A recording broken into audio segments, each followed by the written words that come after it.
Hey, what's up guys? Connor Comics here. Now today we are doing a haul of a couple of books. It is 4 Marvel Omnibuy.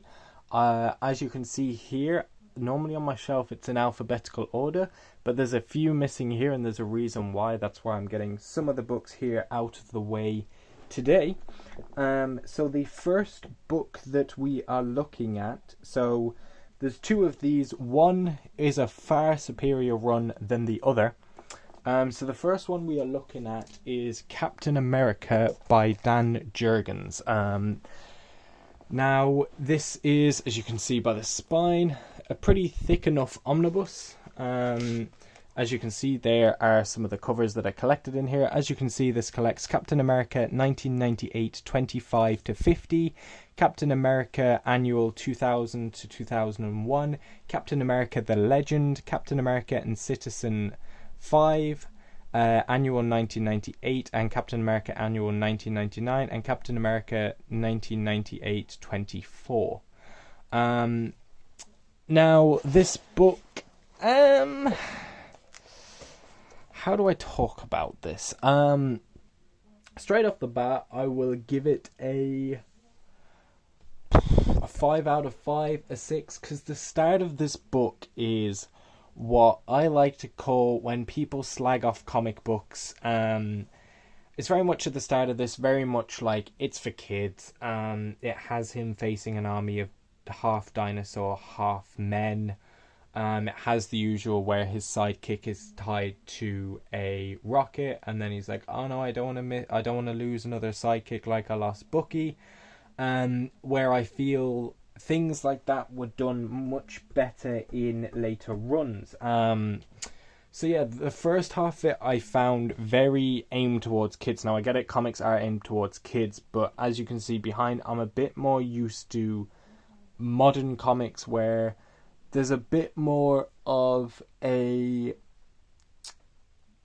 I don't want to say agenda as in a bad way, but there's more of like an agenda or more dealing with real world stuff. Now I'm sure in here at the time there was some real world situations that were going on that they wanted to show, but it's been done much better in other stories.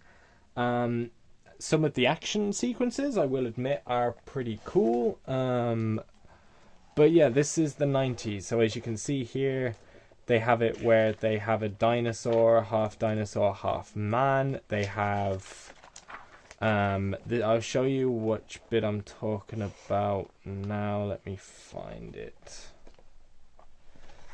They have this guy, which is called Protocide, which is basically a rip-off of Captain America, but I personally feel that was done much better in the Ultimate Comics Captain America run. There is this issue, which I really felt is very good. It's basically where the SHIELD agent goes to Captain America. It's like, we need you urgently.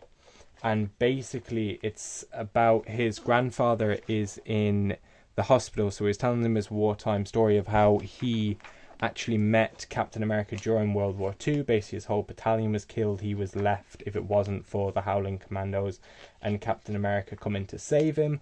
So that was a really sweet story. And then in the end it's like the soldier gives his Medal of Honor to Captain America and being like, you deserve it more than I ever did. So that was really quite sweet. But then it's just sort of the generic, like, there's nothing spectacular in here. Near the end it does get a bit better in my personal opinion, but nothing to a higher level. Like, he takes on the Absorbing Man, he takes on Crossbones. But yeah, it's all just pretty meh, like nothing spectacular. Like, if I was to rate it, it would be a 5.5 or a 6 at the max. But yeah, that is Captain America by Dan Jurgens. Now next we're going to talk about a run which I haven't read in a while. I finally picked it up in hardcover because I want all of them in omnibus form, and since they're re-releasing them, this is the perfect time to get it. But that would be the run that, if you want to get into Captain America, this is one I would suggest. And that is Captain America by Ed Brubaker. Don't go near the Dan Jurgens run. That won't make you, maybe it won't convert you into a Captain America fan, where this run will. So as you can see on the back here, so collecting Captain America 1 to 25, Captain America 60th Anniversary Special, and Winter Soldier Kills One Shot. As you can see, it has the crossover here with Civil War, which if you know anything about that storyline, what happens, I'm not going to say, but most people probably know what happens. You have the Red Skull in here, you have Crossbones, you have the Winter Soldier. So this was sort of the run that introduced Winter Soldier into the comics. Watched Captain America Winter Soldier. Most of that is based off of this run. So that is why this is like regarded up there as one of the best Captain America runs. So once I have them all in omnibus, I will do a marathon of it. But as you can see, very good looking art, very sort of stylistic. There you go, him versus the Winter Soldier. But yeah, I really did enjoy this run because I've read the first 3 trade paperbacks, so that's why there's 3 or 4. So that's why once the Captain America Lives omnibus comes up, then I will be with the new material. But yeah, really enjoyed this.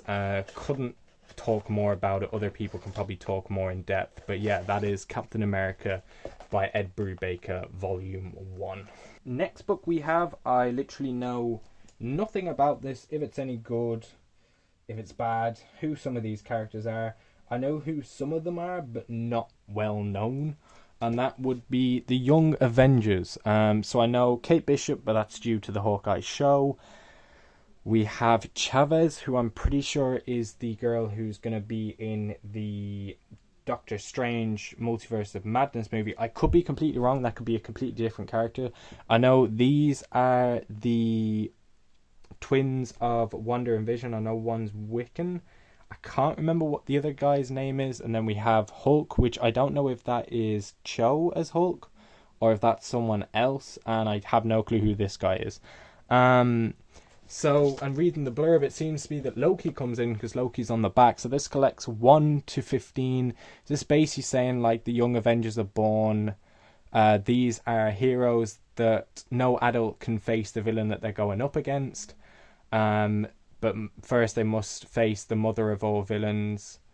One only they can fight. So I don't know who that villain is. I don't know anything about this run. I just know that there is another Young Avengers omnibus coming out. So I thought I would give this one a go.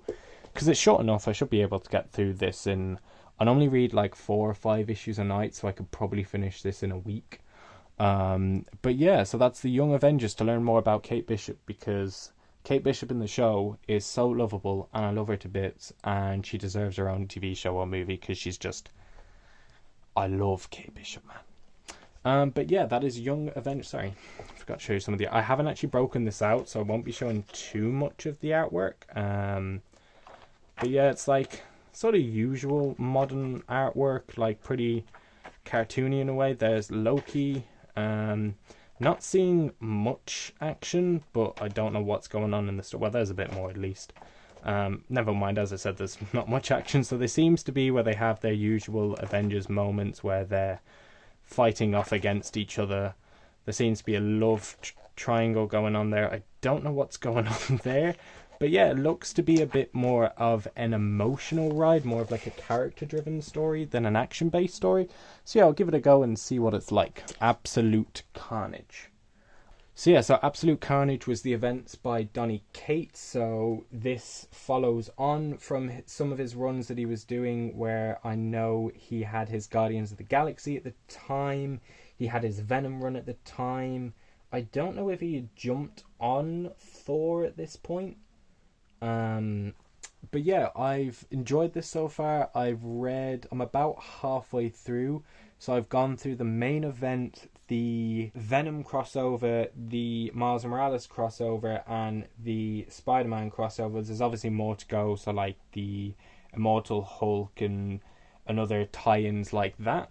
So yeah, so basically the whole premise of the story is Carnage Cletus Cassidy is trying to collect all of the Kodaks that any person who's had a symbiote in their time will have a Codex, and he's trying to get the Codex so that he can awaken Noel, is it?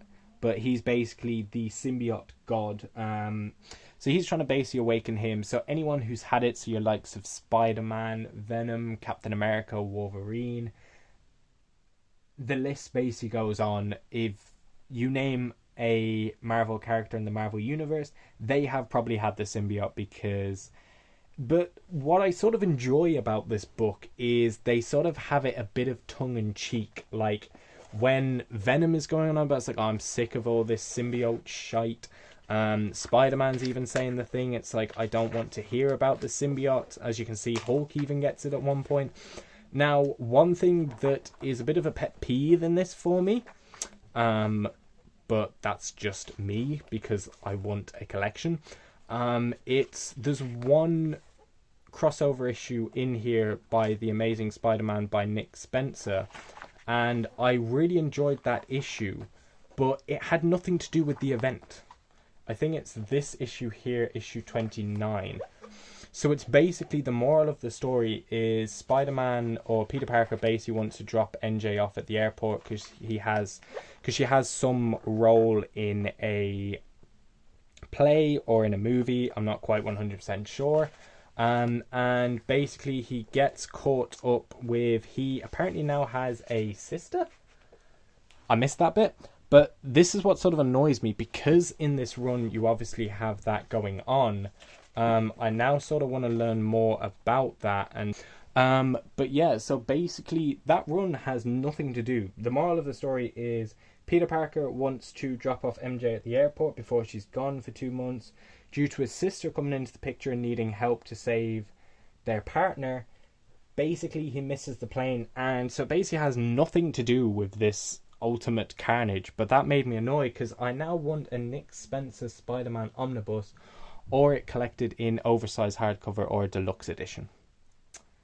So yeah. But yeah, I enjoyed some of it. Some of the crossovers can be a bit tedious. It's a bit more like, here is an event, but here is it from 8 different points of view, which I mean could be cool for some people, but got a bit old for me. But yeah, those are all of the books that I've gotten, 4 in total. Hopefully you've enjoyed this haul, and I'll see you guys in another video. Peace.